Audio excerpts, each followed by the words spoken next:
ঠিক আছে, ছেলে খুব ভালো আছে, সুন্দর দানা আছে।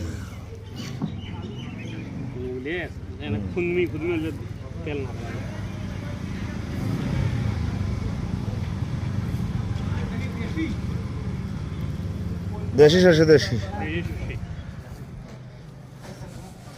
তেলের পাম্প, তেলের ব্যবসা আবার শস্যি। বাবা, ব্যবসা তো ভালোই হয়েছে মাধ্যম আসল।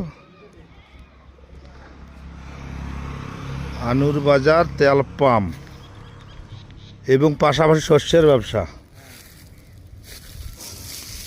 শস্য তো ভালো হয়েছে আল্লাহর রহমত। হ্যাঁ,